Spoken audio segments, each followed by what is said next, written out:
Información del plano internacional, porque son horas decisivas en la campaña electoral. El próximo domingo 2 de junio México va a elegir a su presidente y lo hace en un contexto de terror. 30 candidatos fueron asesinados en el transcurso de esta campaña electoral. Para analizar esta realidad estamos en contacto con Luis Rosales. Luis, muy buenas tardes, bienvenido como siempre a Noticiero 9. Un gran saludo a través de ustedes a todos los televidentes del Chaco y Corrientes, que bueno, sé que son cada vez más los que siguen Noticiero 9. Luis, una realidad que hablábamos hace un tiempo de Ecuador, ahora le toca a México esta campaña teñida de sangre. Bueno, así es. El gran tema o el tema central es la violencia en México, que en México se traduce en una violencia de niveles superlativos. Como bien señalabas vos, hay una enorme cantidad de candidatos en estas elecciones a cargos intermedios, menores, locales, que han sido o bien amenazados o directamente eliminados con el ánimo de tener una influencia directa. Yo estuve varias veces ahora en México en la campaña electoral y era una situación más que compleja. A ver, ¿de qué se trata todo esto? México es la puerta de entrada. México tiene la bendición y maldición de ser un país limítrofe a los Estados Unidos, el vecino a los Estados Unidos. Bendición porque los mexicanos recién ahora, hace un tiempo, a un par de décadas, han comprendido que lo mejor que podían hacer con Estados Unidos era asociarse, de alguna manera vincularse y no negarlos como lo hacían en el pasado. Y a través de los tratados de libre comercio, de un montón de vinculaciones que fueron estableciendo, consiguieron transformarse en uno de los principales socios de Estados Unidos y con eso conseguir un crecimiento impresionante de la economía, constante, sostenido, y que se ha transformado en una verdadera política de Estado, es decir, que no depende del color político del presidente que gobierne México. De hecho, se sospechaba, se tenía miedo que asumiendo Andrés Manuel López Obrador, el actual presidente, con una ideología que muchos la asimilaban al chavismo de Venezuela, etcétera, se podía alterar esta decisión de largo plazo de los mexicanos, pero no fue así, se mantuvo en el tiempo.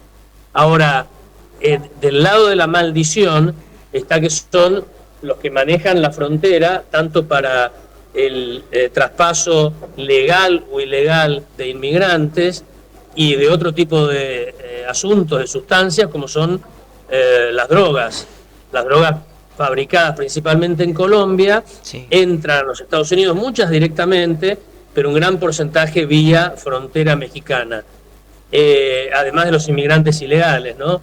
Ahí está, en el lado de la maldición es esto, y hay bandas que controlan vastas porciones del poder mexicano que pelean por el control, por el manejo de esa frontera. Los negocios son tan enormes de venta de estupefacientes, de drogas, al mercado más grande, el consumidor del mundo de drogas, que han transformado a regiones enormes de México en verdaderos campos de batalla. Sí. Y ahí la gente en el medio y los políticos intermediando. Entonces el poder político o se transforma en cómplices directos o en otros rehenes de este sistema que es bastante complejo. Y todo eso está expuesto en esta campaña electoral. Y claramente estamos hablando de un crimen organizado que, sin lugar a dudas, se ha metido en lo que son las políticas que prometen cada uno de los candidatos.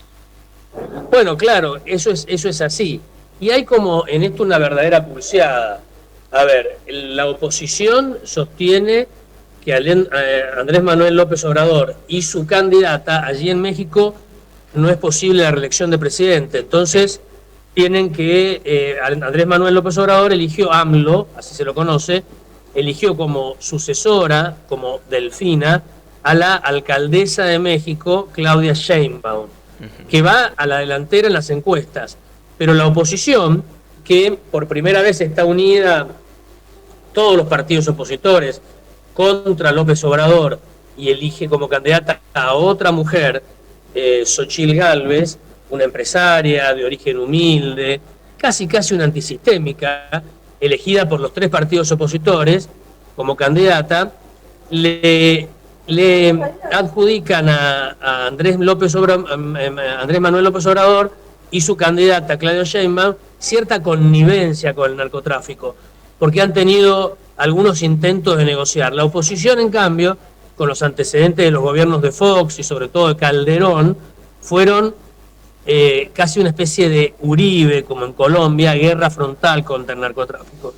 Y están esas dos variantes, una más negociadora y otra más confrontativa. Y esas dos están ahora pulseando por quién se quedan con la presidencia, que un dato llamativo es que la futura presidente o presidenta de México va a ser por primera vez una mujer.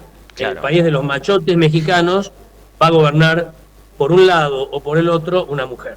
Por último, Luis, y agradeciendo como siempre tu tiempo, ¿esta situación de extrema violencia puede afectar el desarrollo de la normalidad de los comicios el domingo? Bueno, hay miedo que esto pueda suceder en algunos lugares no tan centrales, donde el narcotráfico tiene mucha influencia, que quieren controlarlo, y hay miedo que pueda suceder algo así. Hay mucho, de todos modos, aparato estatal puesto para tratar de que esto no suceda, pero esperemos que las elecciones en este país, que es el país de habla hispana más poblado del mundo, ese país, yo te diría, con la segunda economía más grande de América Latina, y creciendo, 130 millones de habitantes en México y cerca de 30 millones de mexicanos viviendo en Estados Unidos, transformándose en la primer minoría dentro de los Estados Unidos, con lo que eso significa económicamente. Ojalá que este país tan grande, poderoso, tan amigo, hermano latinoamericano, pueda tener elecciones en paz y elegir por primera vez en su historia una presidente mujer. Luis, como siempre, muchísimas gracias, y desde aquí humildemente bregamos por la paz. Al contrario, un gran saludo a través de ustedes a todos los chaqueños y correntinos.